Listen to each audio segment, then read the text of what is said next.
में दरभंगा जो एनडीए गठबंधन के 10 प्रत्याशी हमारे चुनाव लड़ रहे हैं, 10 में 10 का विजय होना सुनिश्चित हो। बिहार से राजा तेजस्वी यादव को नकार दिया है बिहार की जनता ने।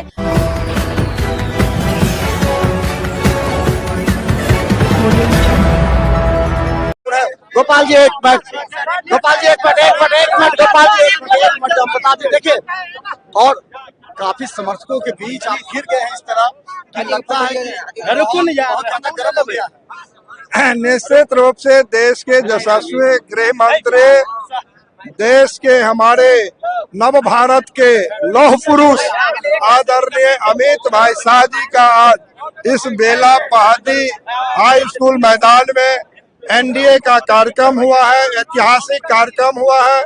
और आने वाला समय जो होगा उसमें दरभंगा जो एनडीए गठबंधन के 10 प्रत्याशी हमारे चुनाव लड़ रहे हैं, 10 में 10 का विजय होना सुनिश्चित हो गया। लोग कह रहे हैं कि अलीनगर विधानसभा भी हॉट सीट है और अमित शाह को उतरना पड़ा यहाँ पर, क्योंकि ये केंद्रीय नेतृत्व का जो है सो ये उसमें जो हमारे बड़े लीडर हैं वो जिला में कहीं न कहीं एक जगह कार्यक्रम देते हैं और उसमें हम लोगों ने आग्रह किया था जो अलीनगर विधानसभा में आप कार्यक्रम दें और सहृदय वो बेला पहाड़ी तो अजय बहुमत से विजय होना ही होना है।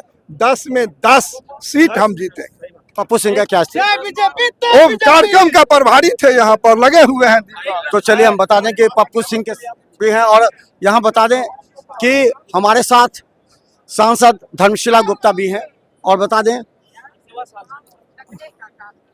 सांसद धर्मशिला गुप्ता पहुंची है। देखिए, महिला आधी आबादी इस बार ज्यादा प्रभावित है। क्या लगता है कि महिला आबादी इस बार पूरी तरह नीतीश कुमार और मोदी की तरफ है 10,000 को लेकर के? आपकी बड़ी भूमिका है पूरे बिहार में, आप घूम के क्या स्थिति है महिलाओं की? बिहार की सरकार बनाने में महिलाओं की भूमिका निर्णायक होगी।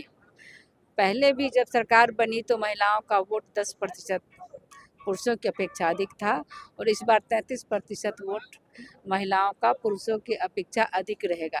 चूँकि एनडीए की सरकार में आदरणीय प्रधानमंत्री नरेंद्र मोदी जी के नेतृत्व में और आदरणीय मुख्यमंत्री नीतीश कुमार जी के नेतृत्व में जो महिलाओं को सम्मान मिला है वो देश और दुनिया जानती है। आज महिलाएं आत्मनिर्भर हुई हैं, आज महिलाएं शिक्षित हुई हैं, आज महिलाएं उद्यमी हुई हैं और खासकर 1,25,00,000 महिलाओं को बिहार में 10-10 हज़ार रुपये की राशि मिल चुकी है। और जो लोग भी अप्लाई किए हुए हैं ऑनलाइन, उनको अभी 2-3 किस्त और बाकी है। आपकी जिम्मेवारी अलीनगर में, क्योंकि मैथिली ठाकुर को किस तरह ये केंद्रीय नेतृत्व की अब जिम्मेवारी और प्रतिष्ठा हो गई है कि मैथिली ठाकुर ऊपर से आए, हेलीकॉप्टर से आ गई है, तो क्या लगता है कि किस तरह केंद्रीय नेतृत्व इसको जिताने का प्रयास करे लोकल नेताओं के साथ? देखिए, सुश्री मैथिली ठाकुर मिथिला की बेटी है, कहीं ऊपर से नहीं आई है और चुनाव संगठन लड़ता है, कार्यकर्ता लड़ते हैं और एनडीए गठबंधन के कार्यकर्ता हमारे बहुत तेजस्वी, ओजस्वी और देवतुल्य कार्यकर्ता हैं। हम संगठन हमारे पास है, हमारी बूथ की कमेटी है और हम प्रचंड बहुमत से चुनाव जीतने जा रहे हैं। विपक्षी के ऐसे ही हो और बिहार से राजा तेजस्वी यादव को नकार दिया है बिहार की जनता ने। चूँकि 2005 से पहले का वो दिन, वो जंगल राज, जब आतंक चलता था, जब अपराध का उद्योग चलता था, अपहरण का उद्योग चलता था, चलती ट्रेन में महिलाओं का बलात्कार होता था, बेटियां सड़कों पर नहीं निकल पाती थी और नौकरी के बदले में जमीन घोटाला था, चारा घोटाला, चरित्र घोटाला, मेगा घोटाला, पुलिस वर्दी घोटाला, पाइप घोटाला, घोटाला ही घोटाला ठगने का काम किया। तो बिहार की जनता पुनः जंगल राज नहीं चाहती, पुनः घोटाला नहीं चाहती।